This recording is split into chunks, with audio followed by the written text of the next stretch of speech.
ઘણા લોકો અસ્તિત્વ વગરના રિટર્ન્સની શેખી મારે છે. એબ્સોલ્યુટ રિટર્ન્સ ઇન્વેસ્ટિંગનો સૌથી મોટો ફંદો છે. સાચી વાત અહીં છે. હેલો, હું શ્રુતિ ખોપડે. મિથ વર્સિસ ડેટા સિરીઝના બીજા એપિસોડમાં આપનું સ્વાગત છે, જેનો પહેલો ભાગ લાઈવ છે. આજે એપિસોડ 2 જે છે કેગર વર્સિસ એબ્સોલ્યુટ રિટર્ન્સ. આજે આપણે એવો મિથ તોડવાના છીએ જે દરેક સોશિયલ મીડિયા પોસ્ટ, ઇન્વેસ્ટમેન્ટ પિચમાં જેને ગેરંટીવાળા રિટર્ન પ્રોડક્ટ્સ તરીકે માનવામાં આવે છે, ત્યાં તેનો દુરુપયોગ થાય છે. એબ્સોલ્યુટ રિટર્ન માત્ર એટલું જ બતાવે છે કે તમારું પૈસા કેટલું વધ્યું છે, પણ એ કેવી રીતે વધ્યું છે અને દર વર્ષે એવરેજ ગ્રોથ રેટ શું છે એ બતાવતું નથી. આ જ કારણથી ઘણા ઓછા ગુણવત્તાવાળા પ્રોડક્ટ્સ તેમના રિટર્ન્સને મોટા બતાવે છે એબ્સોલ્યુટ રિટર્ન્સના રૂપમાં, અને એનો ઉપયોગ એ પ્રોડક્ટ્સને માર્કેટ કરવા માટે કરે છે.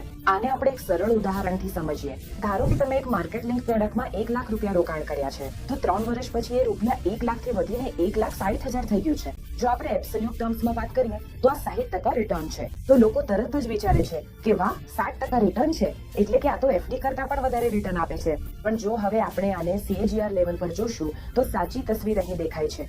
આની CAGR લગભગ 17% પ્રતિવર્ષ નીકળશે. CAGR શું છે? આ એ છે કમ્પાઉન્ડેડ એન્યુઅલ રેટ ઓફ રિટર્ન. મૂળભૂત રીતે દર વર્ષે તમારું પૈસા કેટલા દરે વધી રહ્યું છે તેનો આ સંકેત આપે છે. CAGR નો ઉપયોગ કરીને તમે ઘણા બધા મ્યુચ્યુઅલ ફંડ્સની તુલના કરી શકો છો. તમારી SIP નું પરફોર્મન્સ કેવું છે, સ્ટોકનું લાંબા ગાળાનું પરફોર્મન્સ કેવું છે અને તમારા વાસ્તવિક પોર્ટફોલિયોની સાચી વૃદ્ધિ શું છે એ પણ આ નંબર તમને બતાવશે.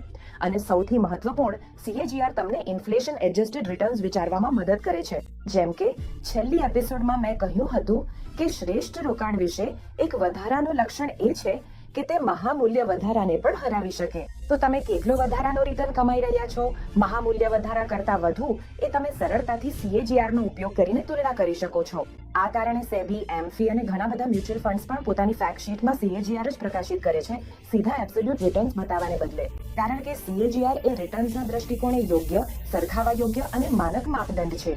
જો હું અહીં ડેટાના આધારે પણ જવું હોય તો આ પરાગ પારીખ ફ્લેક્સીકેપ ફંડની તાજેતરની ફેક્ટ શીટનો સ્ક્રીનશોટ છે, જે નવેમ્બર 2025 નો છે. અને જો આપણે તેમાં જોશું તો ટ્રેલિંગ રિટર્ન્સમાં પણ એ જ વાત ઉલ્લેખિત છે, એ પણ એન્યુઅલાઇઝ્ડ ફોર્મેટમાં, જે મૂળભૂત રીતે માત્ર CAGR વાપરીને ગણતરી કરવામાં આવે છે. તો એ મિથ શું છે?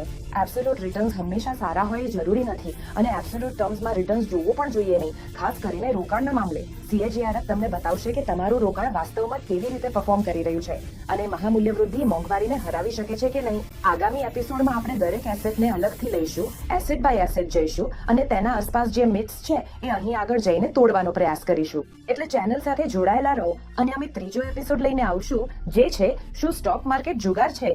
તો વધુ સાચી સમજ માટે યજ્ઞને ફોલો કરો, સરળ અને પુરાવા આધારિત ફાઇનાન્શિયલ એજ્યુકેશન માટે. ધન્યવાદ.